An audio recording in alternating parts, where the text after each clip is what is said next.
When you dare to share, you break the silence. When you dare to share, you speak your truth. When you dare to share, you use the full strength of your voice. When you dare to share, it brings opportunity to own your story. So tell it, be heard, and at the same time, your sharing is someone else's learning, inspiration, motivation, empowerment, and hope. There's always an element to each of our stories that remains a secret. For some, we feel it's a dirty little secret. Dare to share your untold story exposes these secrets in a welcoming and positive way. I encourage each of you out there to dare yourself to share what is yours to tell. When we dare, it is the courage to do something really important. Let this be a vow to each and every single one of us that we take risk, we brave, confront, and face what is, while inspiring and empowering all communities. So let's break that silence and tap into mental beauty. This is Salima Jadabji, your podcast host, a practicing social worker, and your mental wellness connoisseur. Welcome to the Dare to Share Your Untold Story podcast, episode number 90, The Torment of Workplace Harassment Inside a Toxic Workplace.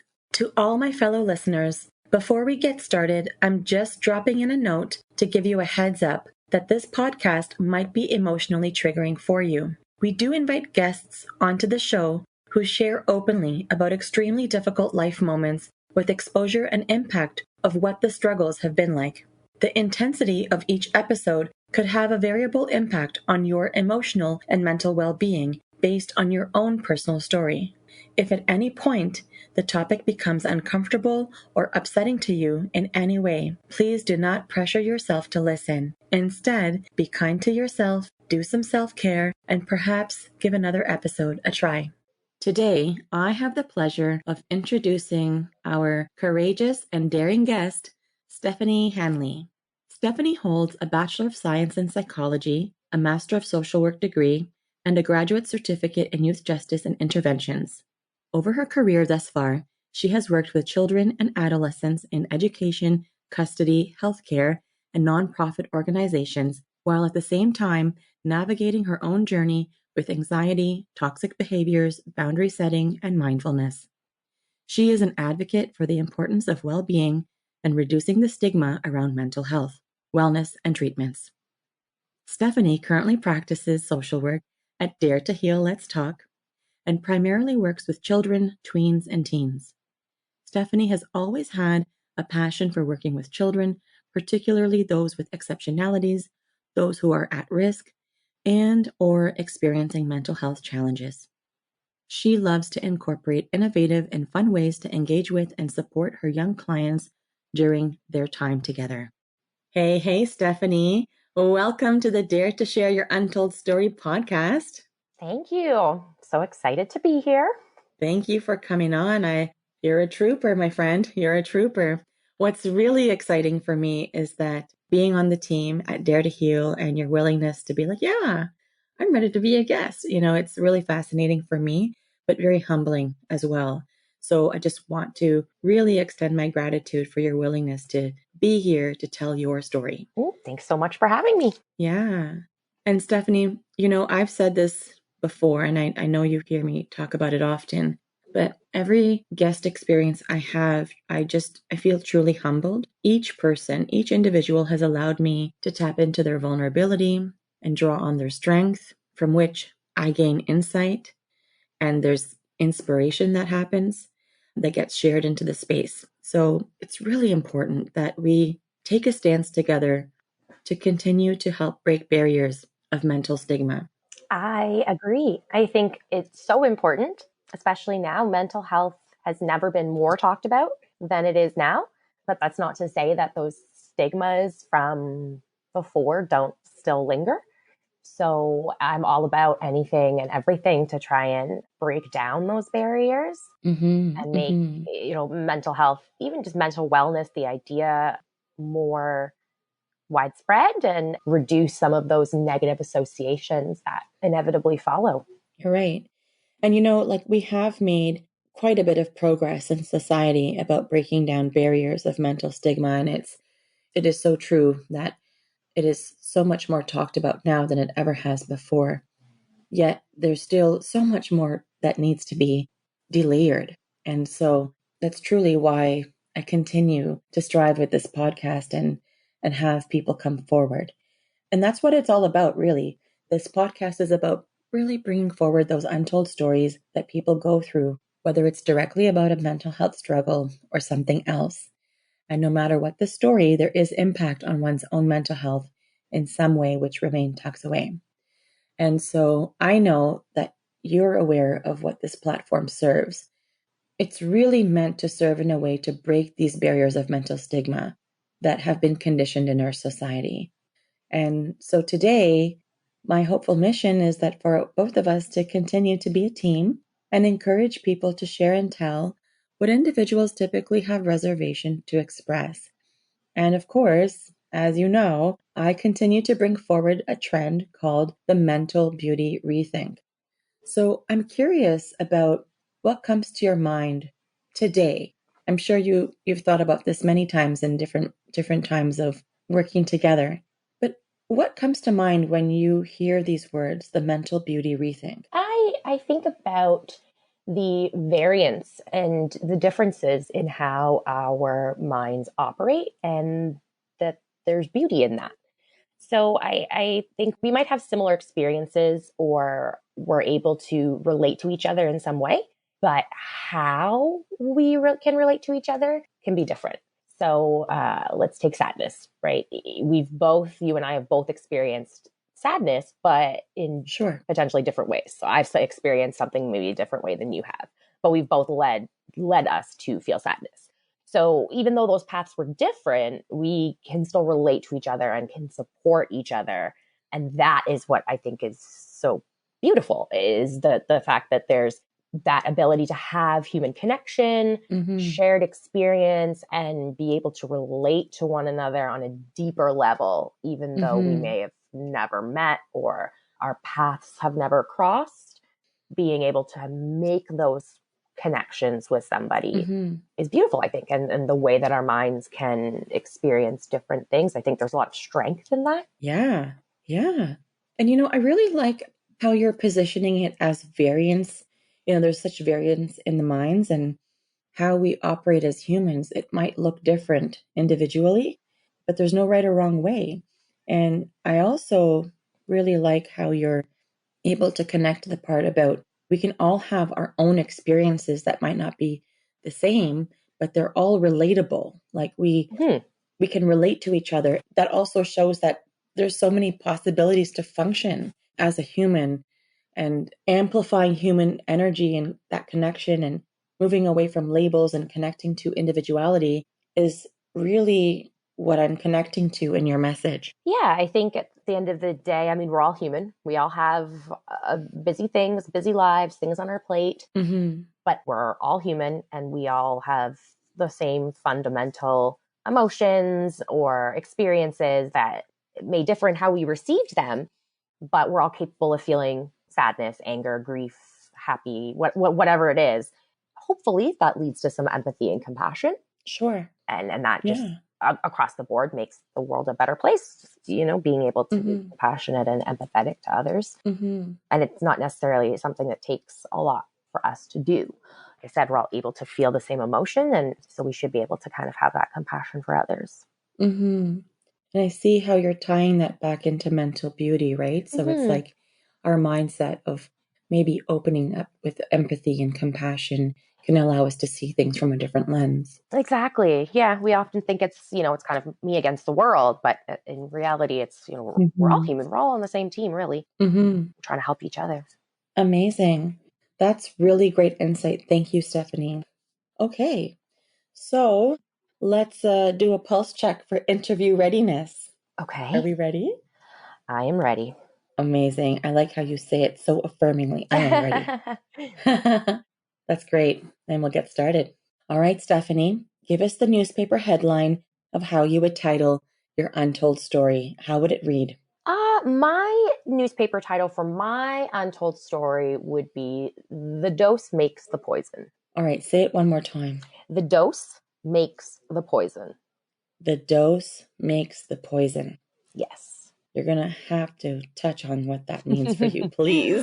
Well, because it does sound very intriguing. Toxicity, they are some common buzzwords we hear nowadays. It's often thrown around. We often hear about, a toxic relationship, a toxic environment, a toxic person. And I wanted to capture something to kind of relate to that, but also parallel what actually happens with toxicity. And I think it's interesting that, things are toxic when they cause us harm or they cause us distress. But toxicity is really about the amount of toxic interactions or stimuli we have. And eventually that will compound itself and you become, or the place or the person becomes toxic to the point where it's causing you excessive distress. And the beauty or the interesting thing about toxicity is that it's so subjective. So what I experience or what I think is maybe not good for me or toxic might be okay for you, or vice versa. The parallel with the dose making the poison is it's really about the dose, the exposure, and the experience, and that varies between individuals. So I thought it was a really nice way to kind of play on some popular buzzwords that are around now, but also highlight the mechanism of which, toxicity works, but then also highlight the subjectivity and how individualized it can really be. Right. And so essentially, like I'm hearing you say that level of toxicity is when it wreaks havoc, right? And when it's having that negative impact on you. Yeah. I look at it as sort of, if you're taking a toxic substance, let's say, and, you take it once, it makes you feel sick. You take it another time, it makes you feel sick. Over time, the more you take it, the more sick you feel. It isn't until you're constantly feeling sick, you're constantly feeling those effects that you realize, oh, wow, something's not right here. That level or that threshold is going to be different for me than it is going to be for you. Right. Everyone is affected differently. Exactly. They're impacted differently. Exactly. And sometimes we're really able to kind of brush off those small individual doses that might be toxic because we don't see them for what they are, or right. But the accumulation. But it's that accumulation. And then sometimes it affects you in completely different ways that you might not think of. Yeah, like the impact in the subtleties that you might be impacted by might be different from the subtleties that I'm impacted by, but we might both experience the toxicity. Exactly. Yeah. And then how you experience that toxicity can differ too. Right. And when I say very cool, I don't mean like very cool, like you had this experience, but very cool that we're able to dialogue about how this becomes a framework of how this could become, it could branch out into so many different experiences. It can be embodied in so many different ways. Yeah, it can. And it's really applicable across the board. I mean, like I mentioned before, you can notice patterns in relationships, environments, people, behaviors across the board. Things can impact you in ways that build up and eventually can kind of wreak havoc in unsuspecting ways. Right. Okay. So this just makes me want to dive right into your untold story because I know we're going there now. It's like I can see how warmed up you are. I can really sense it. So then let's go for it. So tell us more. Give us your snapshot. What's your untold story all about? So my untold story is really about learning to navigate workplace harassment, toxic work environments, learning how to handle and navigate these situations that didn't serve me very well, caused me distress, whether that be, mental, emotional, physical, across the board, and really learning how to navigate that by setting some boundaries, learning some mindfulness techniques, and really learning about myself and what I can handle and what I can't, or what to me is toxic and what is not. So with the harassment and the toxicity in the workplace, was there also any bullying? There was, and I perceived it, and my experience was that there was definitely a power difference, and that was definitely used as a way to guide my behaviors or guide the potential outcome, which may not be in line with how I would have done things or how I would have or wanted them to be done. Okay. So Tell me more about what the bullying and harassment looked like in the workplace. And it looked, gosh, if I had to pick a color, it was gray. It was exhausting. It was very draining emotionally. It was draining physically. I mean, it was not a physically demanding job. My role was not in any way physical, but I was physically exhausted by the end of the day. It was early in my career in the field. And so I was already experiencing, it's natural to kind of experience some sort of imposter syndrome or, question, your skills or your ability when you're entering a field or you're relatively new in the field. It caused me to have imposter syndrome to the point where I wasn't comfortable making any decision without running it by somebody, getting advice. And I'm talking I couldn't send an email without making sure someone had read through it for me to make sure that I didn't make any mistakes and that I had said things or captured things in a certain way.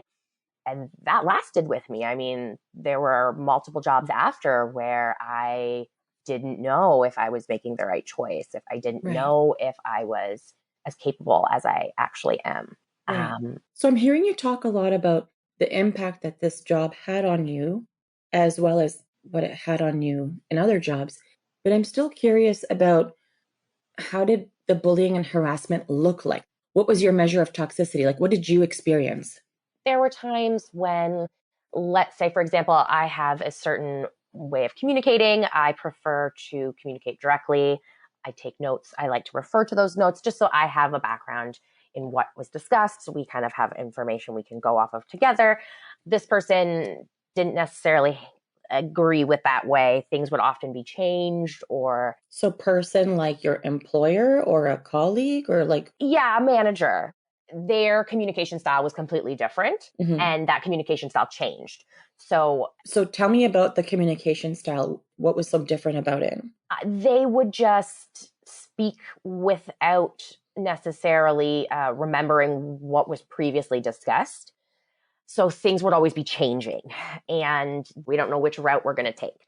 And so I prepare everything for, doing it this way. And then that's not the right way. I wasted my time. I don't listen properly and it needs to be done this way. I was constantly having to guess what was expected and make sure that whatever I was producing, the work that I was producing matched those expectations. So it sounds like there was something punitive in the communication. Yes. And if I didn't produce what was expected in that expected way, then the fault was with me. So the fault was either I wasn't listening properly, the notes that I took were incorrect, things like that. And so I was always kind of left in this state of feeling, okay, what did I do wrong? And how do I make it so this doesn't happen again? And then those strategies would inevitably fail. And that would again be reciprocated onto my skills, my ability to work, my intelligence, things like that. And how often did you experience this? Like, this seems like it was like a repeat cycle of like... I felt this way quite often. I would come home at the end of the day, like I mentioned before, I would come home at the end of the day just exhausted. My body would be tired. I would want to just lie down. Right. And what's interesting is at the time, I just assumed this is just regular work life. Everybody experiences this. This is just the working world. And you grin, bear it, and you move on and, get on with your day. And so you didn't even realize that something was even wrong. You were thinking like, this is what work life is all about? Is that what you mean? I had no idea that you weren't supposed to come home at the end of the night and cry, or even cry during the middle of the day. You're at your desk. Right. So you had no idea that this wasn't normal. You were just somehow thinking like, I'm not equipped to deal with this. I don't have what it takes to operate the way I'm supposed to. Correct. Yeah. I had Oh my goodness. I had no idea at the time. I didn't recognize that these behaviors for me were toxic. They were building up in my body. Like a slow build. Exactly. And I was becoming myself. My body was becoming toxic. I was becoming lethargic. I was exhausted. I was crying all of the time, questioning. Right. And then you start to feel this shame because why am I feeling this way when you have the answer while you're doing X and Y wrong? Yeah. And then you start to feel shameful about, well, I don't know how to fix that because Mm-hmm. I didn't realize that was even wrong. So what we know about guilt and shame is like with guilt, we can feel remorse for something that has occurred and go, Mm-hmm. oh gosh, I made a mistake. Mm-hmm. And then you can take steps to rectify it. If you hang out with guilt and guilt hangs out with you for a long time, it can translate into shame. But sometimes individuals experience shame from like the get-go, depending on how intense an experience is. And shame isn't, oh, I did something wrong. Shame is, I am wrong. Exactly. Is that what was happening for you? 100%. Hit the nail on the head. Mm-hmm. That was exactly my thought process, Wow. my experience. And like, what else? What other behaviors were you like contending with? Because like that communication and that kind of bullying, like, my expectation is different today and it was different yesterday. And what I said today is the valid point, but what I said to you yesterday doesn't count anymore. Like that must have been so confusing to sort of keep up with. But then what else did you notice? Or what else are you able to recall in terms of like behaviors? There was a lot. Colleagues of mine would be pit against each other. Mm-hmm. And there were times when things were said from the manager that the other person may have said to me or vice versa that wasn't actually said, or it was embellished or meant in a way to cause upheaval and things like that. And I'm not sure if it was coming from a place to try and motivate us, but it was, I was perceiving it the completely opposite way in that it was a test. You were testing me. I was always walking on eggshells. Feeling tested and walking on eggshells. What a horrible feeling. To see how I would respond. And then if I responded in a way that was deemed appropriate, it was just over. Can you give me an example of a test? Let's say there was a conflict and we would be asked individually, how would you deal with this? And then we might get pulled aside to say, well, this person thinks this is happening. And it would play with your mind. And I'm kind of thinking, okay, are you testing me to see how I'm going to respond? Are you seeing if I'm going to respond in the correct way, the way you want me to respond? I personally, don't like conflict. So for me, I wasn't used to engaging in conflict resolution in the workplace. But did you actually see that as conflict resolution? No. I would just shy away to begin with because I don't want to deal with that right now. And I would feel like I was being, okay, well, you have to deal with it. What are you going to do? So what are you picking? Pick something now. What's your answer going to be? As opposed to taking time to analyze and things that I kind of like to do when it comes to conflict resolution. And then it wasn't deemed appropriate or the appropriate response, it would become an issue. And that would be something that we would need to, explore and deal with. It may have nothing to do with the original project we were working on. Right. So I'm curious about like, at what point did it become noticeable? And I'm curious if this was something that you had experienced from the beginning of your experience with the organization, or if this is something that onset at a later time, or did it always feel like this way from the get-go? Looking back now, it was always there. It was right from the get-go. Like I said before, I didn't have the ability to recognize it for what it was. And to be completely honest, I didn't even recognize it for what it was in the thick of it. It was a medical professional that kind of pointed out that I was not okay. And I was there for a completely different appointment. And I broke down and I just started crying about what was going on at work. And that's when I was told that this is not normal, that you are not okay. This is not okay. And something needs to be done immediately. Right. Which was a big wake-up call for me because, like I said, I just assumed that was the working world and that's just what everyone experienced. Right. So it took a medical professional to shed light on what you were experiencing and that, hey, this is workplace bullying. This is workplace harassment. This is not a healthy place for you. And what you're experiencing is not okay. Yeah, 100%. It was only at that point where you came to recognize that, hey, it's not me. Yeah. And it actually even took longer than that. So I was told that I wasn't going back, that I needed to take some time. So like a medical leave. Yeah, to recoup and to deal and to cope with everything and learn Mm. ways to prevent this from happening. So, Mm. and it wasn't until I started learning, I really got into a mindfulness program, and I started learning about CBT and mindfulness and all of those sorts of things that I even realized Mm-hmm. what I was experiencing when I was experiencing it. It took, Right. being completely removed from the situation and some education to Mm-hmm. realize, oh, wow, what I was experiencing wasn't normal. Right. And Right. it had built up the point where I was getting headaches, I had Mm-hmm. stomach Mm-hmm. issues, I had all these things that I was Mm-hmm. not associating with whatever I was experiencing in my workplace at the time. Right. And it's so important for clinicians to recognize what you recognize. So it's not that you don't know mindfulness or that you don't know CBT. And just for our listeners, CBT is cognitive behavioral therapy. It's not that you don't know the skills. You use them regularly to help clients on a regular basis. But sometimes when the clinician is having the experience themselves, we are still humans.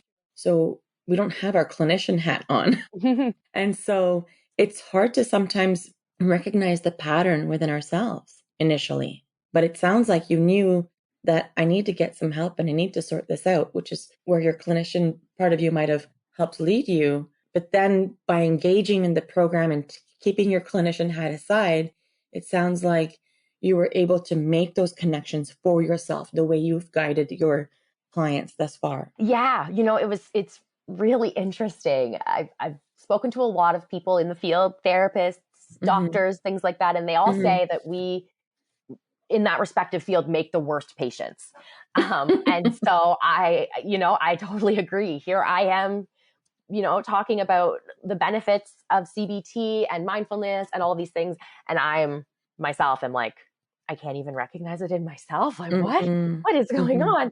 But it's so true. And when you're in the thick of it, sometimes that clinician hat, I wasn't even thinking about putting that clinician hat on. Right. It wasn't until I was again removed from it and was given the time to really look at it and say, oh, this isn't normal, or have someone gently point out to me that that's Mm-hmm. not normal Right. behaviors, that I was able to really deep dive into it and pick up some important strategies or some important tips that I can apply to myself, Sure. really help navigate this so that it doesn't happen again, or prevent it from getting to the point where you've reached that full toxicity levels where Mm-hmm. you're now Mm-hmm. experiencing distress across the board. Mm-hmm.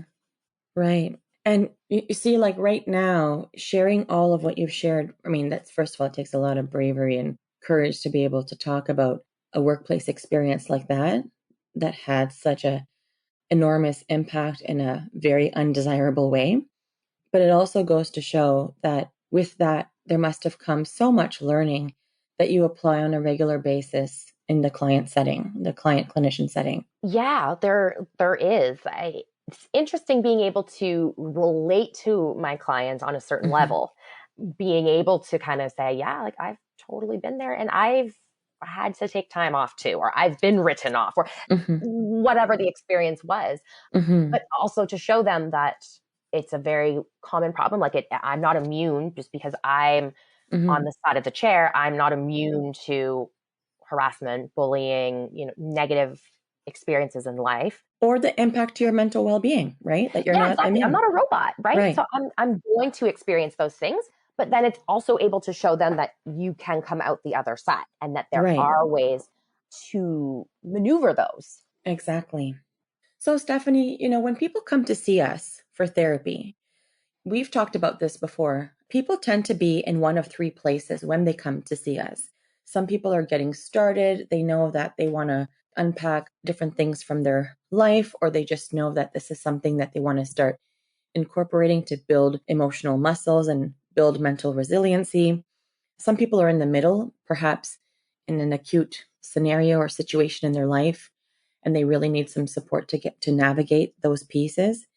And some people are looking back, where they're either trying to gain closure on an area of their life or do some personal growth where they can learn some skills so they can move forward in their life. So, for yourself, where would you say that you are in your journey with regards to what you have shared today? Not your life journey, but the journey about the workplace harassment, the toxicity, the impact of the bullying. Where would you say that you are? Would you say that you are getting started, in the middle, or looking back? Uh, Definitely looking back. Yeah. I don't think I'd be able to be here talking about this stuff if I was in the middle or in the beginning. I didn't recognize what it was at the time. And I didn't recognize the toll that it was taking on my body as a whole. You know, I was seeing a dentist. I was getting treatments done for, TMJ that I thought was, something completely different and ended up being related to the stress that I was experiencing at that time. Right. I didn't put those two and two together. It wasn't until now I'm looking back and going, wow, yeah, okay, that makes sense, that I'm able to kind of put all of this into perspective. Right.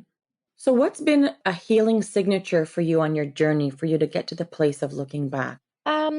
The mindfulness journey has been really helpful.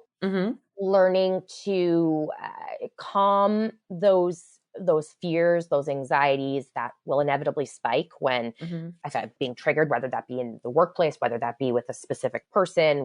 Learning how to calm those triggers has been really helpful. Has also opened my eyes to what some of those triggers are that I necessarily didn't think. Right. And work through them. Were there before. And work through them. Yeah. And so what do you want to remember about the process of your healing journey to remind you that you're looking back? The honoring and emphasizing and putting in place those boundaries that I have set now. So I didn't necessarily have boundaries before, and now I do. So if there's a behavior or if there's an interaction or if there's something that causes me distress, I now address it because I am aware that it's these sorts of things that will eventually build up and lead to total toxicity. Right. And by that point, you've got a full plate. It's easy to kind of work with small things on your plate at a time. So really honoring those boundaries that I've put in place. Right. It reminds me where I was, what the work that I've done to get to where I am. Yeah. What a great remembering for yourself. Thank you. Yeah.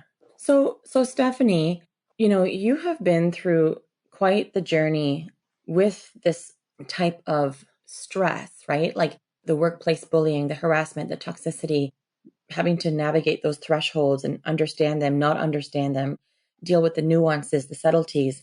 You've described a lot about how you were impacted, right? So physical symptoms that you experienced, the toll it took on your mental well-being, the anxiety response, and how much exhaustion that you felt.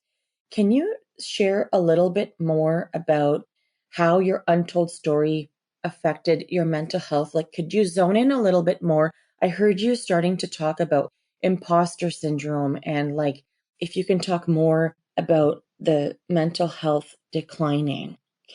Are you able to share more? Yeah. I mean, there were not very many highs. Well, there were highs, but I wasn't able to experience them as highs.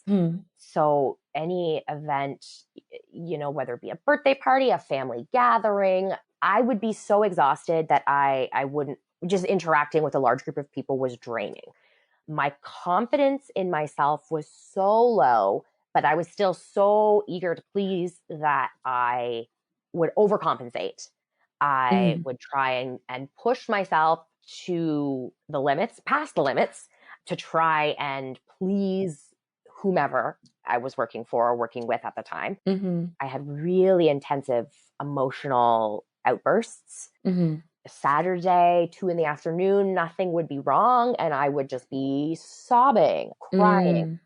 But I couldn't understand why.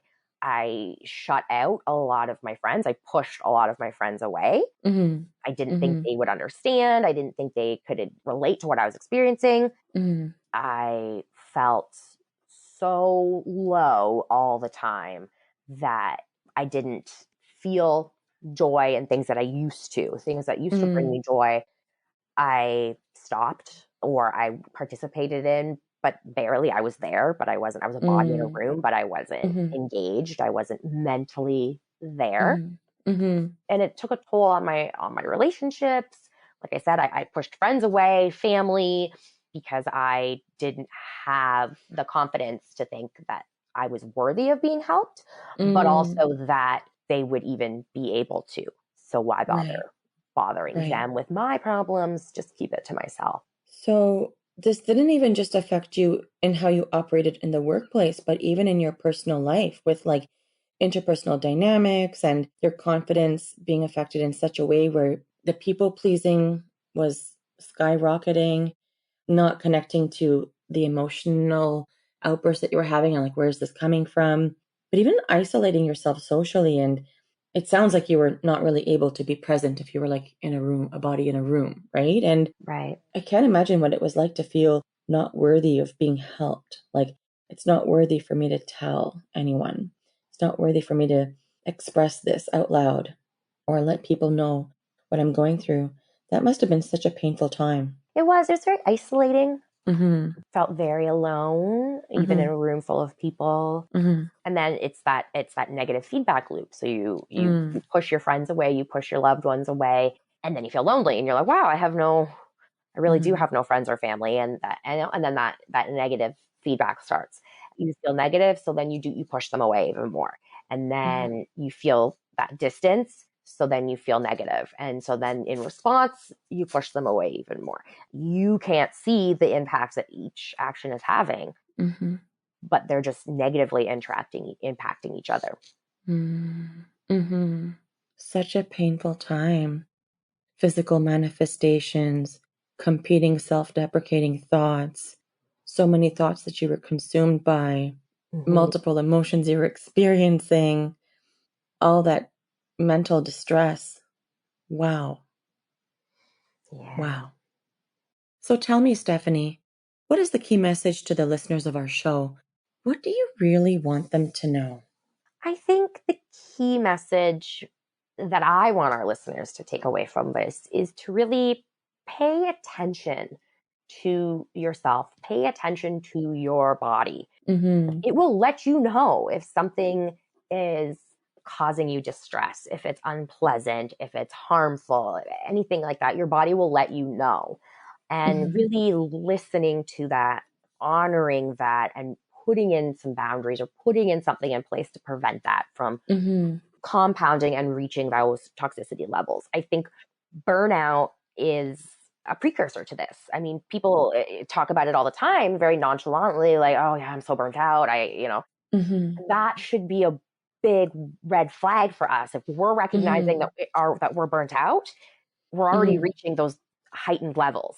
And Mm-hmm. if we've gotten to the point where we can acknowledge that we're feeling burnt out, but we're not doing anything Mm-hmm. to attack Yeah. that, it's not going to get any better, and it's going to compound, and it's going to come out in one shape or form or another. Right. So really just paying attention, listening to those little messages. Yeah, the tiny messages. Yeah, nipping them in the butt before they can become, a larger problem. And the burnout message is such an important message as well.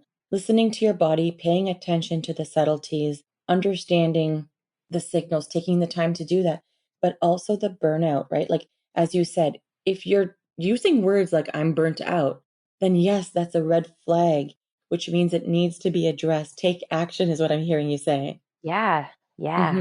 Because that tells me that those levels are heightened enough that you are recognizing it because Hmm. you're experiencing it, but you're not necessarily maybe doing something to curb that because Yeah, we've just accepted that burnout comes with modern day working world. right. That's not necessarily the case. So really listening to your body, and it gives you those warning signs, really Hmm. paying attention to those. Right. And would you say there's any other message that you think is important for the listeners to know? I think boundary setting is really important. I think that Hmm. is one of the keys to alleviating the anxieties, alleviating the worries, alleviating anything that arises around conflict. Really allows you get to be the boss, you're in charge, you get to draw that line in the sand where you determine is acceptable and not acceptable for you. And so the importance of that, it can be uncomfortable, Mm-hmm. It can make us feel uncomfortable In the moment, in the moment. but it has better impact. It has greater impact in the long run, right? Exactly.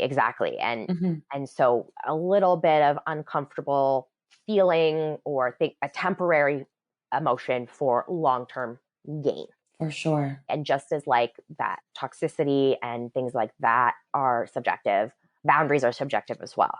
So Mm-hmm. what is a Mm-hmm. boundary for you may not be a boundary for somebody else, but that's okay. They're both right. Right. Right.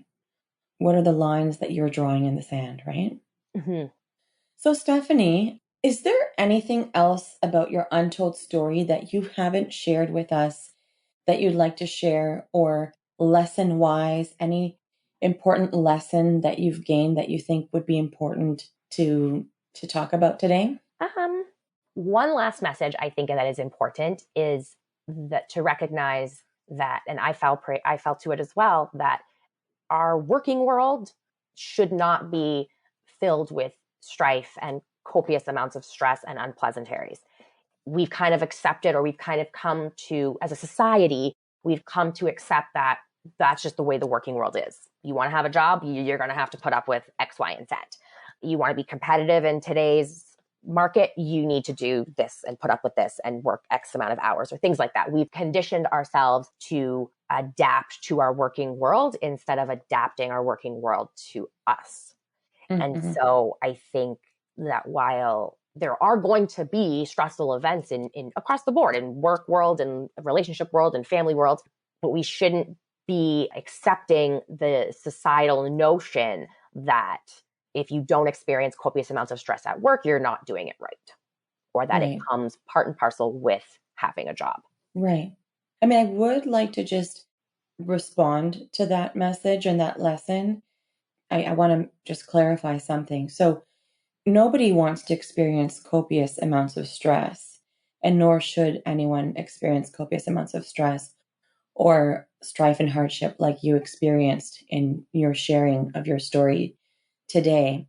It doesn't mean that you're not going to work hard at your Right. job. It's not that you're not going to be dedicated and put your all your heart in. It's not that your sometimes work will be imbalanced, because sometimes that's just how things are. But I know that what you're referring to is that bullying and harassment and toxicity are measures that are subjective. So you have to check in with it's important to check in with yourself and really connect to your experience, and then utilize your conflict resolution skills and your boundary setting and your own inner awareness to convey your needs and what you're willing and not willing to tolerate, and what you are and are not able to manage, and being okay with that. Yes, exactly. Awesome. As Awesome. you know, I fell prey to that. Mm-hmm. Right. So I'm curious about, what is your game changer inspiration? Like, what was that thing that was so close to you that reflects your untold story? Like, was there something that helped you pivot or that helped you keep going? Was there an inspirational quote or book or event or speaker or person? I did actually. I found this really interesting quote that I kind of used as my mantra, and I use it now all the time with clients, with my friends, just with everybody that I meet. And it's by Joyce Sunada. And it says that if you don't make time for your wellness, you will be forced to make time for your illness. Say it one more time. If you don't make time for your wellness, you will be forced to make time for your illness. Mm. And I really related to that because Hmm. that's exactly what happened. I was forced to take time because I Right. had reached illness levels. I was forced to take that time to really look at it, and it ended Hmm. up being part and parcel to not taking care of my wellness all Right. those times ago. Right.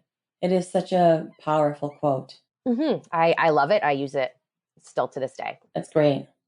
What an excellent quote. All right. So tell us, Stephanie, what is a cause or organization that has been impactful to you on your journey that you would like to give a shout out to? So I have two. One is a personal one that I used, the Hmm. mindfulness CBT course. The principles are super applicable, and it really painted a nice picture for Hmm. me to understand the connection between the mind, the body, the emotional connection, and how those are all connected. And Awesome. really being able to kind of prevent crises or spiraling from happening by putting safeguards in place. Right. So that was the first one. And the second one is an organization that is very close to my heart that I want to give a shout out to. And that is Kids Help Phone. All right. I work a lot with kids and they're a great resource. They're always available. And they're not just on the phone anymore. They do texting, they do computer chat, they do everything. So they're really accessible. They're so updated with the tech to suit young minds, right? They really are. And that's great. Really accessible, completely confidential. And the amount of resources they offer is incredible. Okay. And how can people connect with you if they would like to? How are you findable? I am findable on our Teams page on our website. You can find me there. You can also find me, you can email me or find me on Facebook. Awesome.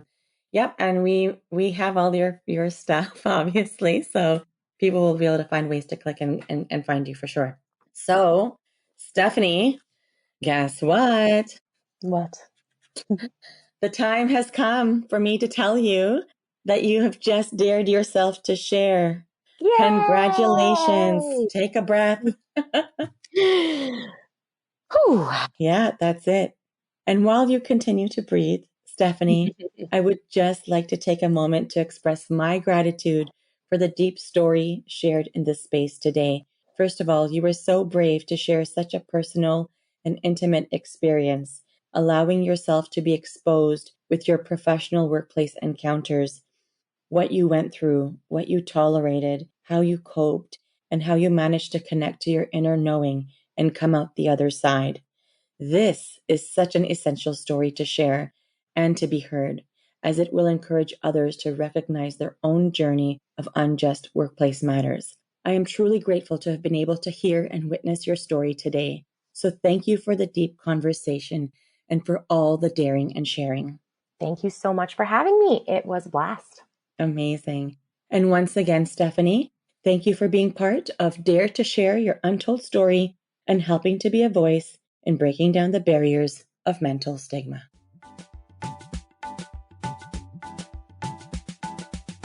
To all of our listeners, if you like what you've been hearing on this podcast and you want to be part of breaking down barriers of mental stigma, I invite you to go wherever you are listening to the episode and hit subscribe. Leave us a comment or a review of the episode and maybe how you relate to it. To learn more about what we offer, visit www.daretoheal.co. And if you are feeling ready and brave to share, please submit your story by visiting www.daretoshare.co. Thanks for joining in.